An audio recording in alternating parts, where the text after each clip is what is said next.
Mungkin Pak Jokowi lupa bahwa seluruh rakyat Indonesia sesungguhnya mengamati dan memperhatikan kehidupan presidennya. Bahwa yang meletakkan proyek pembangunan di atas meja Pak Jokowi adalah para mafia Taipan Cukong. Bahwa tokoh-tokoh mafia malah ada yang memperkerjakan petinggi oknum-oknum kepolisian dan tentara. Bahkan beberapa gubernur, beberapa menteri, dan sampai presiden pun dapat diintervensi. Sebagian pejabat tinggi kita yang telah menjadi penjahat busuk, memiliki tangan di bawah. Di antara para mafia Taipan Cukong, bila ada pelantikan pejabat baru di tingkat provinsi sampai pusat, mereka segera berkumpul dan menanyakan, pejabat baru itu masih makan nasi apa enggak? Kalau masih, ya pasti dapat ditaklukkan oleh kelompok kriminal MTC itu atau meroket dalam istilah yang digunakannya sendiri. Jokowi gagal memenuhi target yang ditetapkannya sendiri. Dalam satu periode pemerintahannya, Pak Jokowi telah menaikkan utang jauh lebih besar dari yang dilakukan SBY selama 2 periode. Jokowi yang baru berjalan 6 tahun sudah menaikkan utang luar negeri menjadi 6.300 triliun atau naik 3.700 triliun. Pada tahun 2014 lalu, utang dari China hanya sebesar 7 miliar US dollar dan kini utang itu sudah meroket jauh menjadi sebesar 20 miliar US dollar. Siapa yang sesungguhnya dilayani oleh rezim yang sedang berkuasa? Siapa?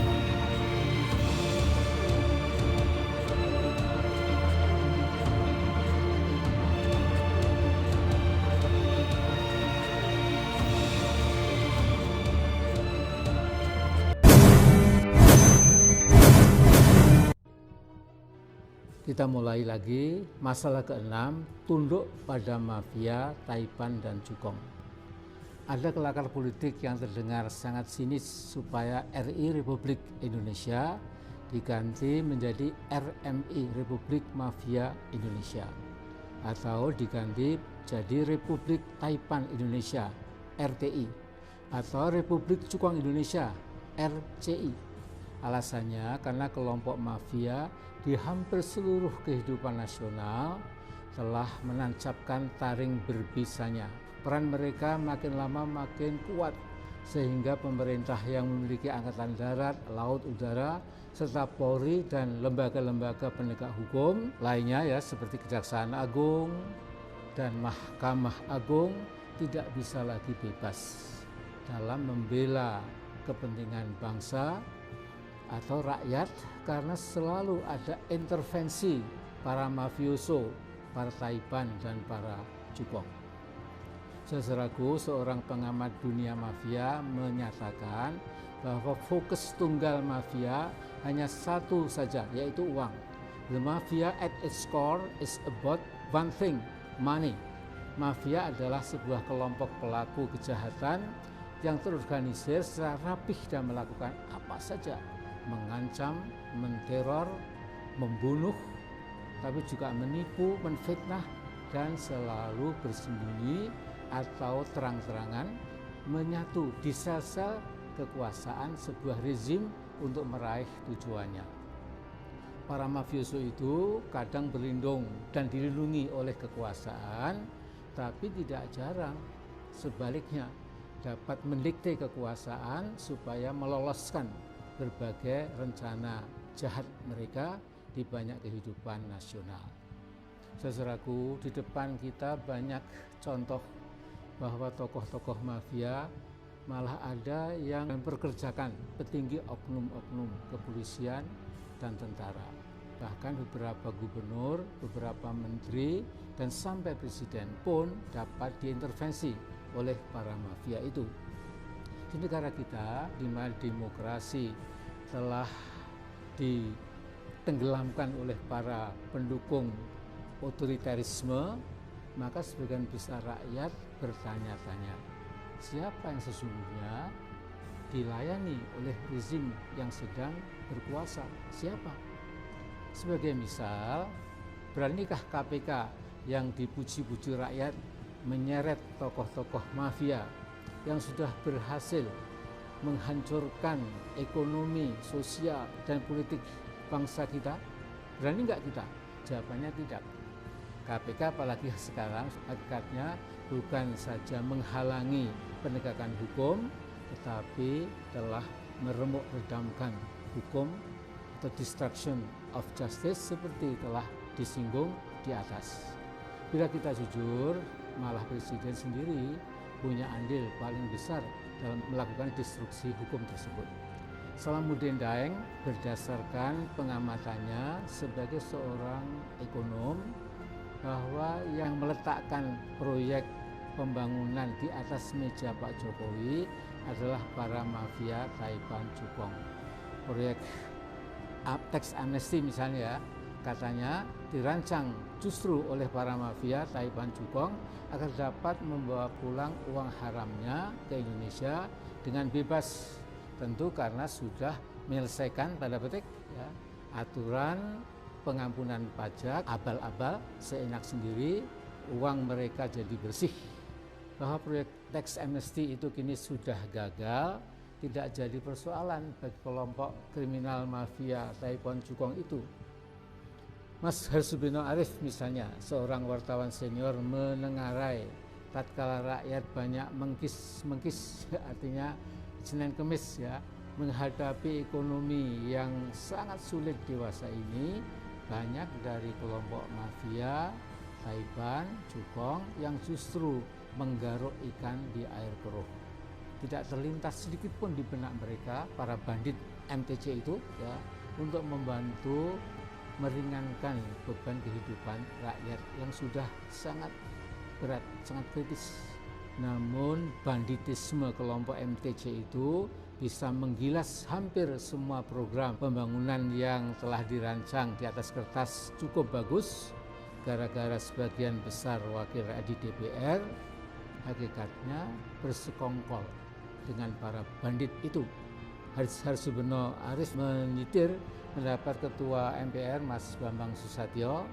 Dengan jujur, Mas Bambang mengatakan bahwa hampir semua partai sontoloyo di DPR RI mudah disetir oleh para kriminal MTC itu. Kata Mas Bamsud, untuk menguasai partai politik seorang pemuda cukup merogoh kantong tak lebih dari 1 triliun saja. Tidak perlu 9 partai yang lolos ambang parlemen dibeli semuanya, tidak. Cukup dengan 3 atau 4 partai dengan suara tertinggi jadi modal politik ya, kira-kira hanya 5-6 triliun. Dengan modal secuil itu mereka sudah bisa menguasai Indonesia. Jadi tidak salah bila dikatakan bahwa pemerintah Indonesia sudah didominasi dan didikte oleh kekuatan-kekuatan kriminal MTC tadi menjadi sebuah MTC dominated and directed government. Pertanyaan mendasar di sini adalah mengapa para bandit MTC itu makin membrutal, makin beringas dan bengis menghancurkan tatanan sosial, politik, ekonomi, hukum Indonesia. Why? Jawabannya karena mereka punya pasangan yang ideal di dalam tubuh rezim yang kelakuannya, mentalitasnya, dan keserakahannya lebih kurang sama, sami mawon. Namun bisa dikatakan bahwa tangan para bandit itu lebih sering ada di atas. Ya, sementara sebagian pejabat tinggi kita yang telah menjadi penjahat busuk, memiliki tangan di bawah.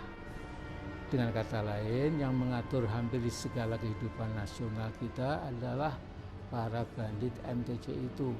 Masih adakah bidang kehidupan nasional bangsa kita yang tidak dicampur tangani, bahkan didominasi dan diarahkan oleh para penjahat MTC itu? Sulit saya kira mencari peluang kehidupan nasional yang masih bandit free. Kekuatan mafia itu mengejawantah menjadi bercabang-cabang, sehingga kita kenal ada mafia beras, mafia daging, mafia gula, mafia terigu, mafia cabai, mafia bawang, mafia minyak, mafia obat-obatan, mafia gas, mafia mineral dan batu bara, mafia pajak, mafia olahraga, mengatur skor, mafia hukum, dan lain sebagainya.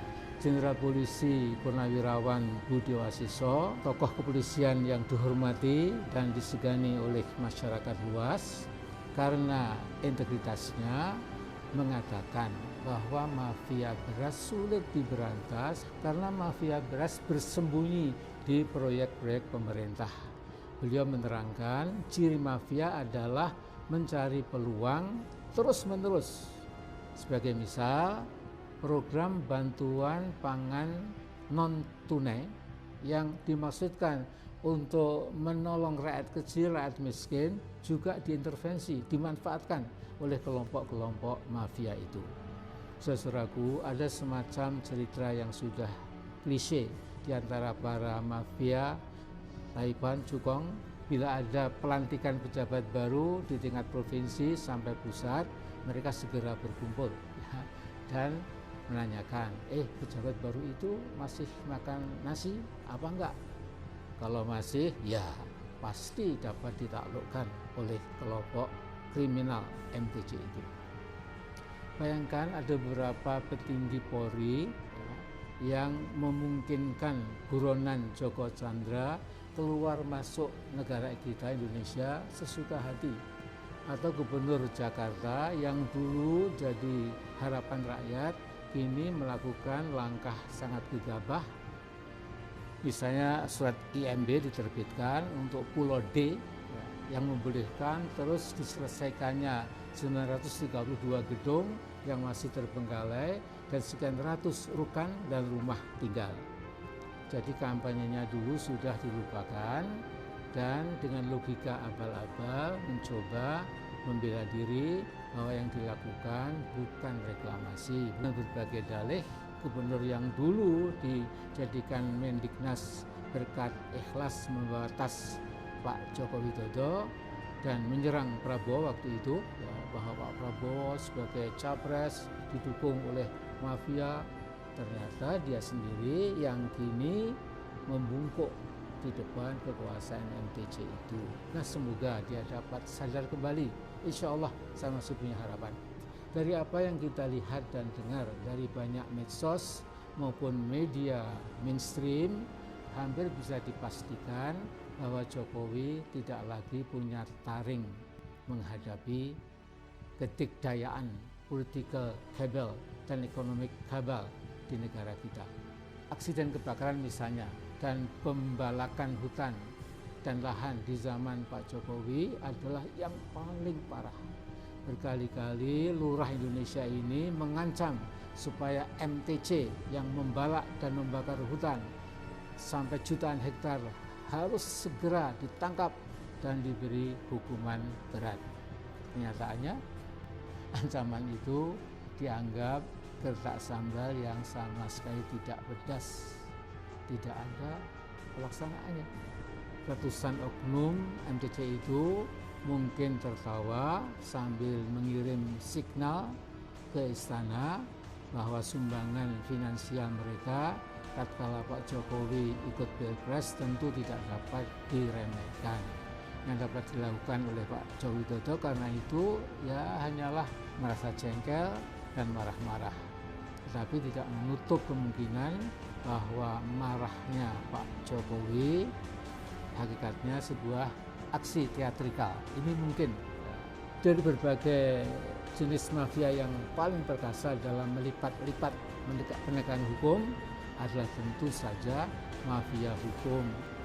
Pak SBY pernah berupaya memberantas mafia hukum pada tahun 2009 dengan menerbitkan Kepres nomor 37 tahun 2009 tentang Satgas Pemberantasan Mafia Hukum. Tidak tanggung-tanggung, Satgas yang penuh harapan ini bekerja sama dengan MA, MK, BPK, KY, Komisi Ombudsman, Polri, Kejagung, KPK, Komisi Kepolisian Nasional, Lembaga Perlindungan Saksi dan Korban, dan PPATK.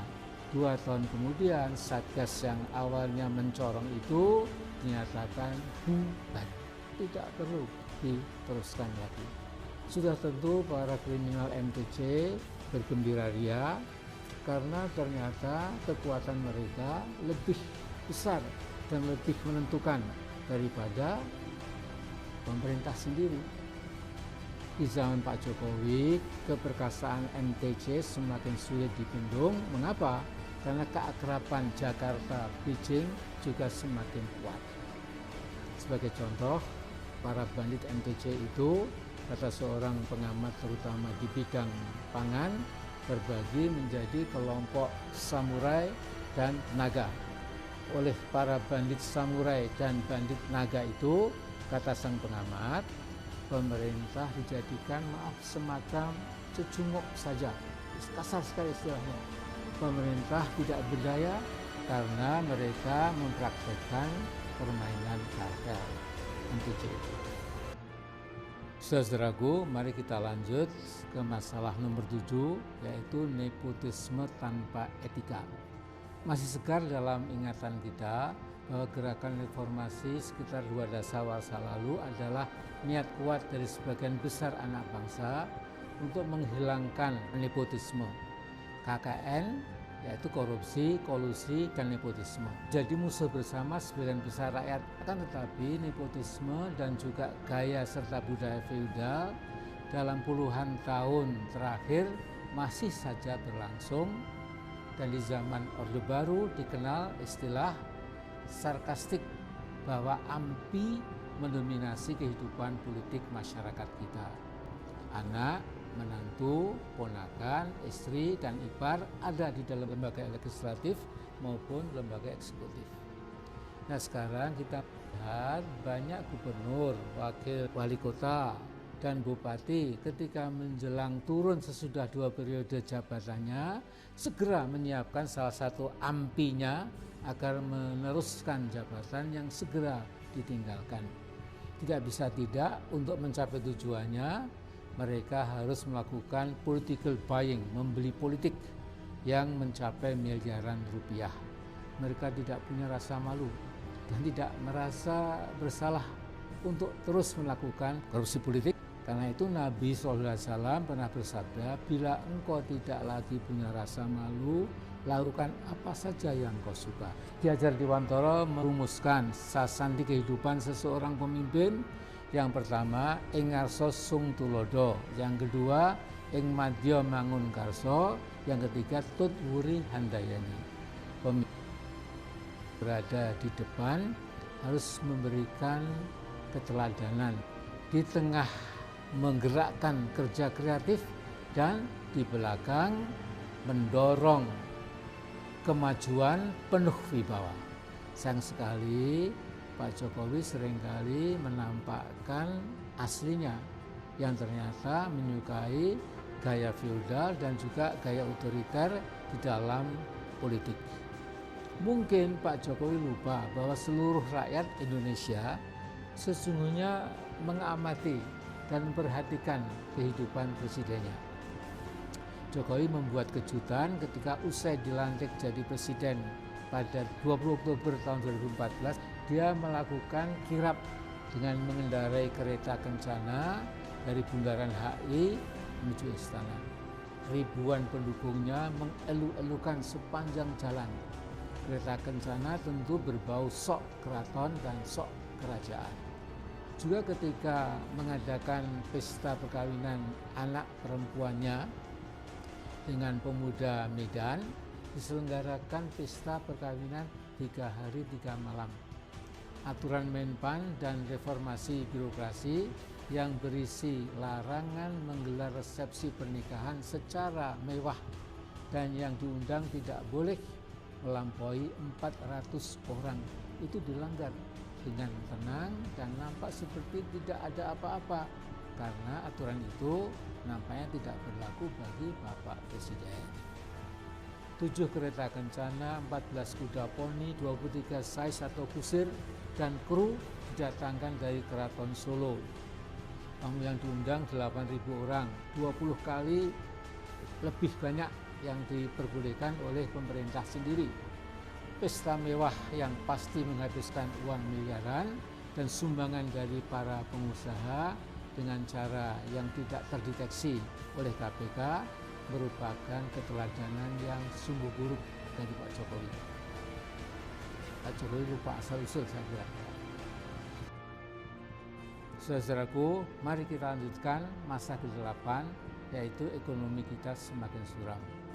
Dari berbagai tulisannya, Rangga Almahendra, salah satu ekonom di Fakultas Ekonomi UGM, selalu mengingatkan bahwa tugas pemerintahan adalah untuk membawa kemajuan bagi bangsanya, bukan hanya untuk membuat kita lebih baik dibanding negara lain, tapi setidaknya negara ini harusnya lebih baik dari 5 tahun yang lalu. Namun saudaraku, sayang pemerintahan kita tidak berhasil mengemban tugas yang saya sebutkan tadi. Terlepas dari klaim yang dilakukan pemerintah, realita yang terjadi tidak seindah seperti yang dibicarakan saat ini. Data World Economic Forum menunjukkan Global Competitiveness Index ranking daya saing Indonesia mengalami kemerosotan yang cukup tajam. Pada tahun 2015 Indonesia sudah menduduki ranking 37. Namun 5 tahun kepemimpinan Presiden Jokowi, ranking Indonesia anjlok turun ke nomor 50. Ranking Indonesia ini masih lebih buruk dibandingkan Malaysia yang berada di ranking 27 dan Thailand di ranking 40. Begitu juga dengan Human Development Index yang dikeluarkan oleh United Nations Development Program. Indeks pembangunan manusia di Indonesia pada tahun 2015 menduduki ranking 113 dan pada laporan terakhir yaitu tahun 2018 menduduki ranking 111. Ranking ini juga masih sangat jauh lebih buruk dibandingkan dengan negara Malaysia di peringkat 61 dan Thailand di peringkat 77. Selain itu, data dari World Happiness Report yang menunjukkan happiness index tingkat kebahagiaan di Indonesia pada tahun 2015 hingga 2019 mengalami kenaikan dan penurunan. Happiness Index di Indonesia tahun 2014 menduduki ranking 74 dan pada tahun 2019 menurun ke ranking 92, cukup jauh. Ranking negara tetangga seperti Thailand dan Malaysia yang juga menunjukkan ranking yang jauh lebih tinggi yaitu di angka 54 dan 82. Masih membekas dalam ingatan kita. Dalam Pilpres 2014, Pak Jokowi gencar dicitrakan sebagai pemimpin yang membawa perubahan. Citra itu dibumbui pula dengan janji-janji dan target-target pembangunan ekonomi maksud saya yang muluk dan besar atau meroket dalam istilah yang digunakannya sendiri. Jadi karena janji muluk dan citra rekaan itu, maka tidaklah mengherankan rakyat menjadi terbuai dan terlena dengan realita yang sebenarnya terjadi. Sebagian dari pemilih Jokowi menaruh harapan besar bahwa kabinet kerja bisa membawa terobosan-terobosan yang diperlukan menuju perekonomian Indonesia yang lebih baik. Tapi selubung pencitraan semacam itu yang terus dipelihara dan masih menyelimuti Jokowi hingga saat ini kerap membuat orang lupa bahwa kinerja perekonomian rezim ini sebagaimana yang ditunjukkannya pada periode pertamanya sesungguhnya sama sekali tidak mengesankan. Penamaan kabinet kerja justru berbanding terbalik dengan kinerja. Banyak orang yang tidak menyadari bahwa persis pada periode pertamanya Jokowi telah terbukti gagal mewujudkan janji-janji dan target-target yang ditetapkannya sendiri. Target pertumbuhan ekonomi menjadi contoh paling penting. Sejak awal Jokowi telah menjadikan pertumbuhan ekonomi 7% sebagai salah satu janji kampanyenya. Janji kampanye itu yang kemudian dijadikan target pencapaian pertumbuhan ekonomi pada RPJMN 2015-2020. Perlu diingat bahwa sepanjang 14 tahun sejak krisis ekonomi tahun 98 yang membuat pertumbuhan ekonomi kita terjun bebas hingga minus 13,13% hingga tahun 2015 saat Jokowi mengucapkan janji kampanyenya, pertumbuhan ekonomi sebesar itu belum pernah terjadi. Hingga saat ini pertumbuhan ekonomi tertinggi yang pernah kita capai adalah 6,35% yang terjadi pada tahun 2007 saat pemerintahan Pak SBY. Keberanian Jokowi menjanjikan pertumbuhan ekonomi hingga 7%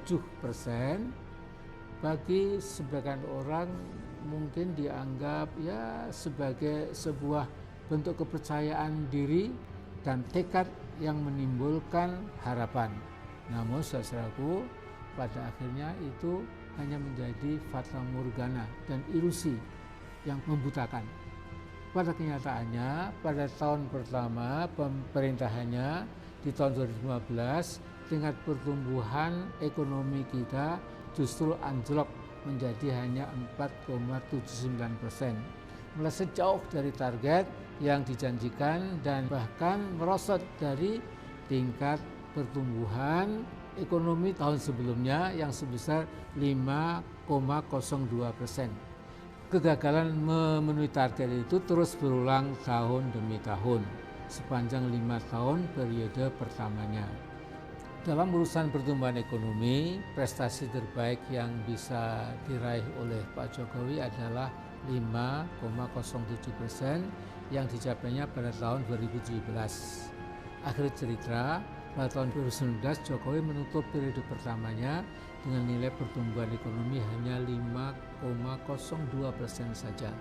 Angka yang sama persis saat ia menerimanya dari SBY di tahun 2014. Kisah serupa juga terjadi pada angka kemiskinan. Sepanjang 5 tahun periode pertama pemerintahan Pak Jokowi, salah satu klaim terbesarnya adalah bahwa pemerintahannya telah secara luar biasa berhasil menurunkan angka kemiskinan dari sebelumnya 10,96% pada September 2014 turun menjadi 9,22% pada September 2019, atau yang berarti terjadi penurunan sebesar 1,14% atau rata-rata 0,28% per tahun. Namun keberhasilan itu dan terutama klaim yang menyertainya agar proporsional perlu secara kritis. Harap diingat bahwa sejak dari zaman Orde Baru, tanpa peduli siapapun presidennya, tingkat kemiskinan dengan pengecualian beberapa tahun tertentu secara umum berada dalam tren yang menurun. Ditinjau dari sudut pandang tersebut, keberhasilan Jokowi tidaklah istimewa. Dalam urusan keberhasilan menurunkan tingkat kemiskinan itu, Presiden SBY pada periode pertama pemerintahannya itu bahkan mampu menurunkan angka kemiskinan dalam persentase yang lebih besar, yaitu 2,51% dari 16,66% pada tahun 2004 menjadi 14,15% pada akhir tahun 2009. Pada periode keduanya, SBY bahkan mampu menunjukkan hasil yang lebih baik lagi, yaitu dengan menurunkan 3,19% angka kemiskinan dari 14,19% menjadi 10,96% atau rata-rata penurunannya per tahun 0,57%. Namun bukan itu saja catatan yang perlu diberikan bagi Jokowi terkait dengan angka kemiskinan ini. Keberhasilan Pak Jokowi dalam menurunkan angka kemiskinan ini pada saat yang sama juga masih jauh dari pemenuhannya terhadap target penurunan kemiskinan sebagaimana ditetapkannya sendiri dalam RPJMN 2015-2019. RPJMN tersebut memuat pencapaian angka kemiskinan pada tahun 2019 yang ditargetkan turun hingga angka 7% hingga 8%. Kenyataannya pada tahun yang sama angka kemiskinan masih ada pada angka 9,2%. Tidak perlu tafsir yang lain kecuali bahwa sekali lagi Jokowi gagal memenuhi target yang ditetapkannya sendiri. Sumbernya dari BPS juga 2020. Setelah angka kemiskinan, kini saatnya beralih kepada masalah kesenjangan. Angka kesenjangan dicerminkan melalui apa yang disebut sebagai rasio Gini. Rasio Gini adalah rasio yang digunakan untuk mengukur ketimpangan pengeluaran penduduk. Semakin kecil nilainya, semakin bagus karena mengindikasikan kecilnya kesenjangan. Pada September 2019 tercatat rasio Gini Indonesia berada pada angka 0,38 yang merupakan penurunan 0,034 poin dibanding periode yang sama 5 tahun sebelumnya pada tahun 2014. Namun seperti juga yang terjadi pada pertumbuhan ekonomi serta angka kemiskinan, penurunan rasio Gini itu masih belum sesuai dengan target penurunan yang dipatok oleh pemerintah sendiri dalam Rencana Bangunan Jangka Menengah Nasional 2015-2019. Dalam dokumen RPJMN itu, pemerintah menargetkan rasio Gini di tahun 2019 seharusnya berada pada angka 0,36. Pencapaian pemerintah masih juga menyisakan selisih 0,02 poin dengan target, masih selisih. Kita tidak boleh menutup mata terhadap fenomena kesenjangan yang sedang menjangkiti tubuh bangsa kita. Dalam dunia kesehatan, ini kita buat analogi, kita sering diingatkan pentingnya menjaga keseimbangan metabolisme tubuh. Karena segala bentuk ketidakseimbangan seperti misalnya penggumpalan darah pada sel-sel tertentu justru memunculkan apa yang dinamakan nekrosis organ yang berdampak pada gangguan kesehatan yang serius pada tubuh seseorang. Demikian halnya dalam dunia ekonomi, adanya kesenjangan bisa menjadi bom waktu yang mengancam keutuhan berbangsa kita. Terdapat dua jenis kesenjangan yang siap meledak sewaktu-waktu di bumi Nusantara yang kita cintai ini. Yang pertama adalah kesenjangan antar wilayah, intra-regional disparity.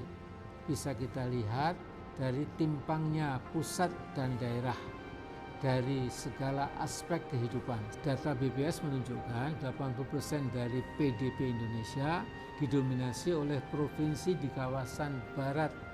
Tak mengherankan intensitas konflik dan gerakan separatisme di kawasan Indonesia Timur karena senjang tadi semakin kuat, terutama di Papua Barat, daerah yang juga menunjukkan tingkat kemiskinan dan kesenjangan yang tinggi di kawasan Indonesia Timur.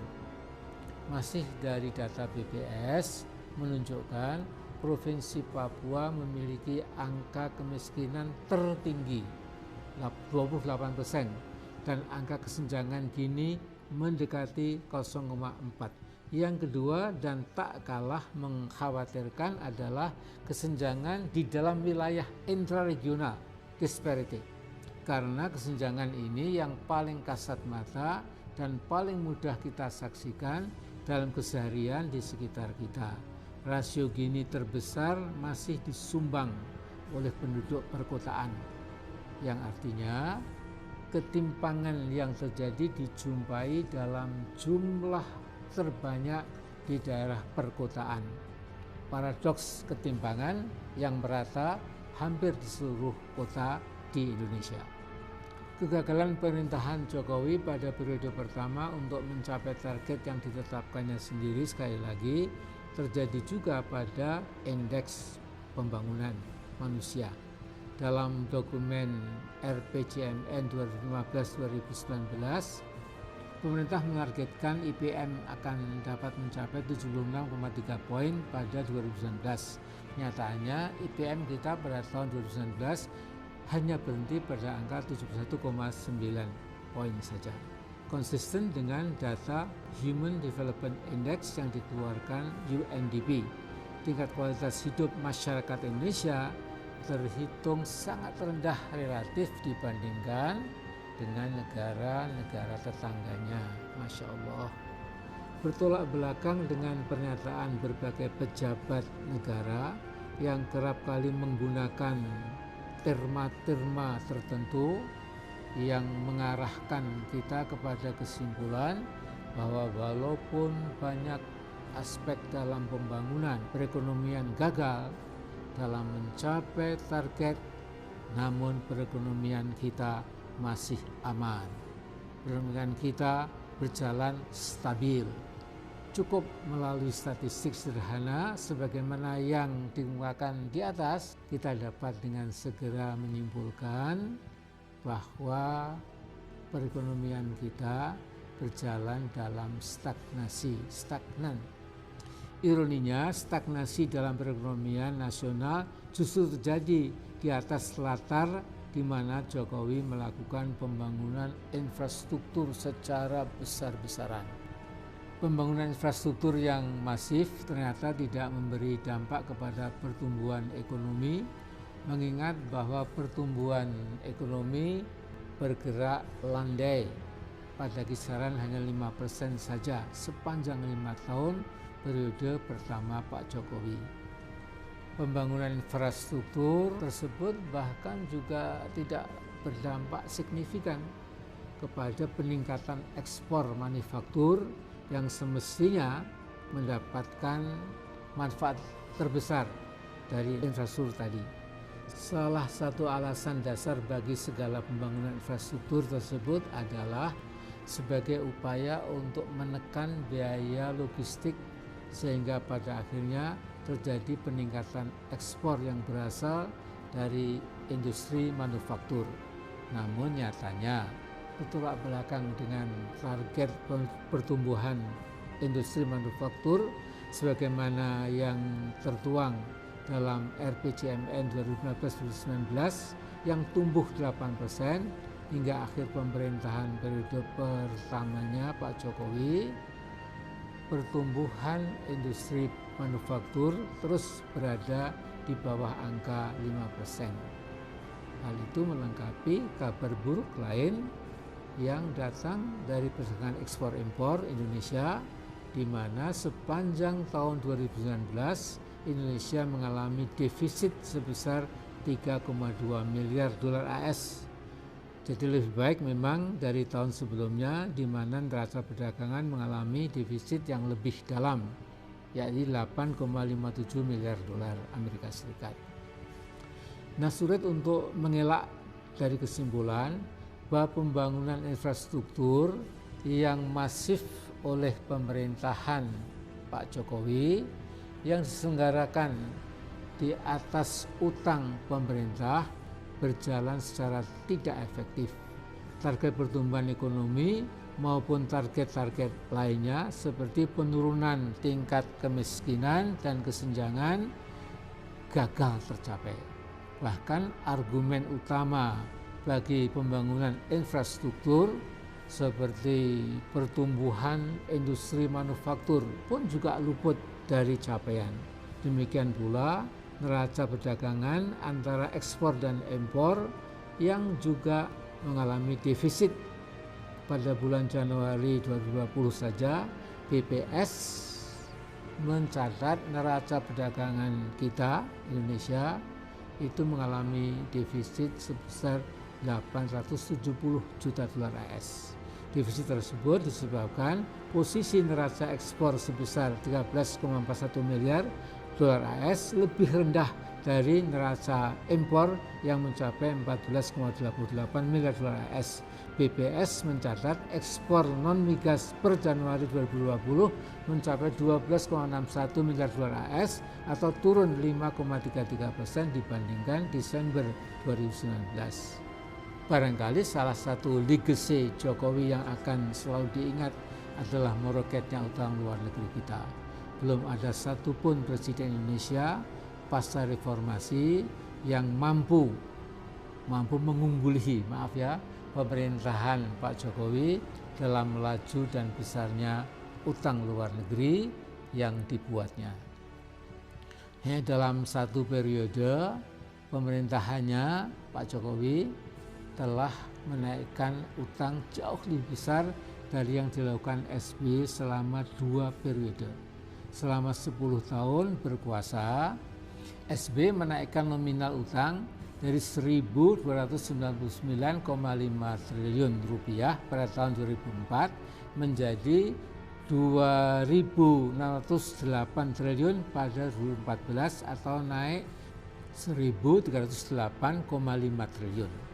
Dan kini pemerintah Jokowi yang baru berjalan 6 tahun sudah menaikkan utang luar negeri menjadi 6.300 triliun atau naik 3.700 triliun. Ini pun data statistik utang luar negeri dari Bank Indonesia. Saudaraku, jadi saya punya tabel, ya, tapi terlalu complicated ya kalau harus saya baca semuanya. Tapi intinya ya yang bisa saya sampaikan ini hitam di atas putih ya. Defisit APBN pada zaman Pak SBY itu sebesar 220 triliun 2014. Nah pada zaman Pak Jokowi ya, sampai sekarang ini defisit APBN itu 853 triliun. Nah pada waktu itu diperkirakan oleh Bank Indonesia akan mencapai di bulan Mei kemarin itu menjadi 1028,6 triliun. Wallahu alam, saya harus mencek lagi apakah sudah tercapai atau belum ya. Tapi lihatlah begitu menganganya ya. Nah itulah yang kita hadapi sebagai bangsa yang betul-betul prihatin ya melihat ya kesuraman, keputusasaan barangkali ya melihat ekonomi yang sangat carut marut, sangat morat marit. Saat ini utang pemerintah bertumbuh lebih cepat daripada utang swasta. Data menunjukkan bahwa rasio utang terhadap PDB adalah sebesar 35,6%. Dengan kata lain, rasio ini naik sebesar 2% hanya dalam 1 bulan. Hal ini menunjukkan bahwa semakin buruknya rasio utang terhadap PDB sejak pemerintahan Pak Jokowi. Utang terhadap luar negeri, salah satunya dari negara China atau Tiongkok, telah naik sebesar 300% dalam 6 tahun terakhir. Pada tahun 2014 lalu, utang dari China hanya sebesar 7 miliar US dollar dan kini utang itu sudah meroket jauh menjadi sebesar 20 miliar US dollar. Di sisi lain, utang untuk sektor finansial, asuransi porsi paling besar hampir 20%, lalu untuk sekitar pertanian hanya 4%. Hal ini menunjukkan adanya indikasi bahwa utang ini justru tidak mendukung sektor yang produktif. Proporsi utang dengan mata uang rupiah pun hanya 18% saja dan sisanya adalah utang dalam mata uang asing. Kecenderungan pemerintahan Pak Jokowi untuk melakukan utang sayangnya tidak diimbangi dengan produktivitas perekonomian kita.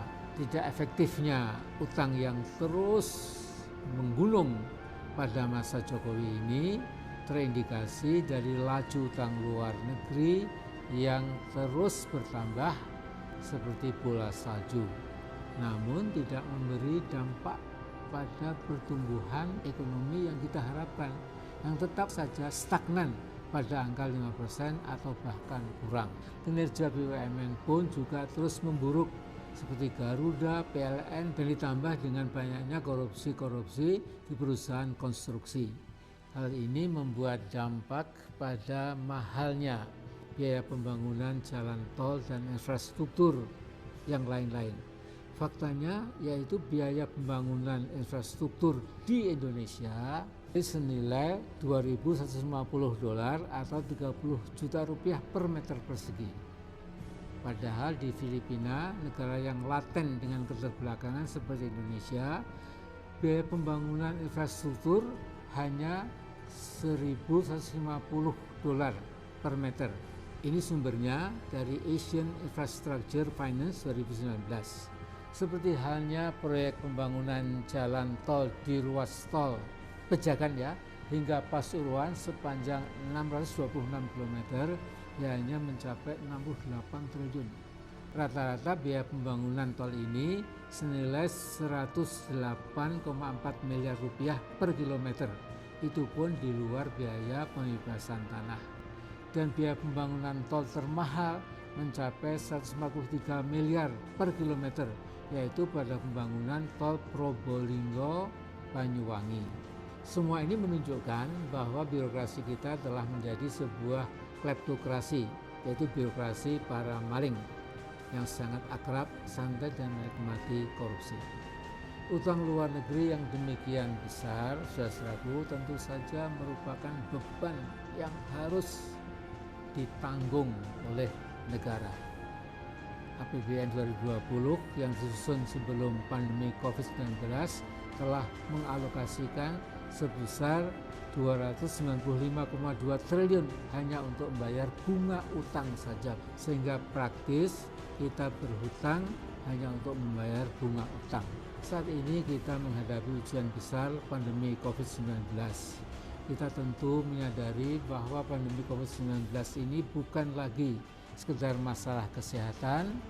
Pandemi COVID-19 dan dampak yang ditimbulkannya bagi fundament perekonomian Indonesia juga saat yang sama merupakan batu ujian bagi kemampuan pengelolaan negara. Saat ini kita menyaksikan bahwa perekonomian kita berada di ambang resesi dengan proyeksi terhadap pertumbuhan ekonomi yang minus. Pengangguran meningkat tajam. Angka kemiskinan terjun bebas. Bukan hanya karena COVID-19, namun terlebih karena rapuhnya fundament ekonomi yang dibangun dalam 6 tahun terakhir. Jangan sampai kemudian pemerintah menggunakan kampanye bahwa new normal adalah untuk memberi ilusi bahwa keterpurukan yang kita alami adalah kenormalan baru yang harus kita terima. Sama sekali tidak. Sungguh tidak boleh dianggap normal ketika kondisi negara saat ini justru jauh lebih buruk dari 6 tahun yang lalu. Dan dengan pengelolaan perekonomian yang serampangan serta kinerja perekonomian yang demikian semrawut, sungguh sangat beralasan jika kita mengkhawatirkan masa depan bangsa kita. Akhirnya harus kita simpulkan bahwa 6 tahun kebijakan ekonomi Jokowi tidak ada sangkut pautnya sama sekali dengan pasal 33 UUD 45. Masih belum sadarkah kita?